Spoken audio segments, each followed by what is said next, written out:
अस्सलाम वालेकुम, मैं डॉक्टर मारिया अनवर। आज हम जिस मौज़ू पे बात करना चाह रहे हैं वो है कि क्या चिले में नहाना चाहिए? वो फीमेल्स जिनकी नॉर्मल डिलीवरी हुई है या बड़ा ऑपरेशन हुआ है, क्या वो चिले की जो पोस्टपार्टम पीरियड होता है उन डेज़ में आप शावर ले सकती हैं या नहीं ले सकती? तो मैं उनको यही बताना चाहूँगी कि वो फीमेल्स जिनके दिन करीब हैं, जिनकी डिलीवरी होने वाली है या वो नॉर्मल डिलीवरी के लिए जा रही हैं या बड़े ऑपरेशन के लिए जा रही हैं, तो उनको चाहिए कि उससे पहले प्रॉपर शावर लें और गैर ज़रूरी बालों को भी साफ़ कर लें। और उसके अलावा अगर वो एंटीसेप्टिक सोप से उस टाइम पे शावर लें तो उनके लिए बहुत अच्छा है और ताकि उनकी बॉडी एक दफ़ा नीट और क्लीन हो जाए। उसके साथ-साथ ये है कि ये बहुत बड़ा मिथ है, इवन कई बहुत high class socio economic status की ख़वातीन हैं, लो सोशियो इकोनॉमिक स्टेटस की भी ख़वातीन हैं, मिडल क्लास भी है, कुछ एजुकेटेड हैं, कुछ अनएजुकेटेड हैं, लेकिन ये बहुत ज़्यादा मिथ उनमें कॉमन है कि दौराने छिला जो पोस्टपार्टम पीरियड होता है उसमें नहाना नहीं चाहिए, इवन पानी के करीब नहीं आना चाहिए। तो मैं उनको यही कहूँगी कि ये जो कॉन्सेप्ट है इससे दूर रहना चाहिए, ज़रूर नहाना चाहिए और सफाई का बहुत ज़्यादा ख़्याल रखना चाहिए।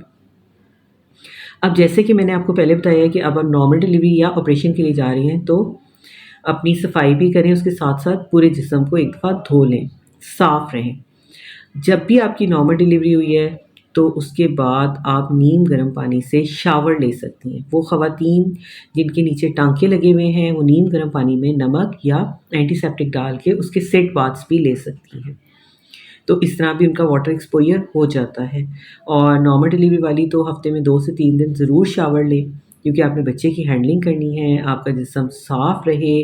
बाकी तो ज़ाहिर-सी बात है नहीं आती, लेकिन सफाई बहुत इम्पॉर्टेंट है ताकि आपको भी बीमारियाँ ना लगें, स्किन की इन्फेक्शंस ना हों और बच्चे को भी आपसे कोई बीमारी या गंदगी ना लगे। हाँ, रही बात बड़े ऑपरेशन वाले पेशेंट्स की, जिनका सी सेक्शन हुआ है, उनको कब नहाना चाहिए?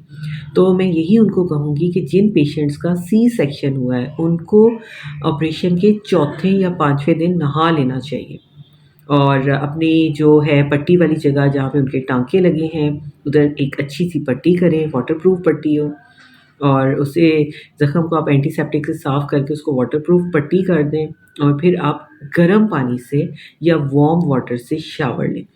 चाहे गर्मियों का भी मौसम हो, ठंडे पानी से शावर नहीं लेना चाहिए और आपको बैठ के शावर लेना चाहिए या बिल्कुल स्ट्रेट खड़े होके, लेकिन टाँगों के बल बैठ के या चौकड़ी मार के शावर बिल्कुल नहीं लेना चाहिए। या चेयर पे बैठ जाएँ या बिल्कुल स्ट्रेट खड़ी हों और जब आप शावर लें तो बहुत लंबा एक्सटेंसिव शावर भी नहीं लेना चाहिए, बाथ टब्स में भी नहीं जाना चाहिए। बस ये है कि एक एडिक्वेट 10 टू 15 मिनट्स का आप जनरलाइज़ शावर ले सकती हैं। एंटीसेप्टिक सोप से अपना जिस्म साफ़ कर सकती हैं जब फर्स्ट टाइम आप लेती हैं। और नॉर्मल डिलीवरी वाली तो डिलीवरी के फ़ौरन बाद भी शावर ले सकती हैं ताकि अपनी जिस्म से गंदगी को साफ़ किया जा सके। और छिले में कम से कम हफ़्ते में 2 या 3 मरतबा शावर ज़रूर लें ताकि आपकी जनरलाइज़ बॉडी हेल्थ, आपके बाल और आपकी जो सारी बॉडी है वो नीट क्लीन हो, साफ़-सुथरी हो और इससे आपकी भी हेल्थ अच्छी रहेगी और बच्चे की भी हेल्थ अच्छी रहेगी। शैम्पू का इस्तेमाल भी ज़रूर करें, उसके साथ-साथ आप अपनी ऑयलिंग वगैरह भी कर सकती हैं।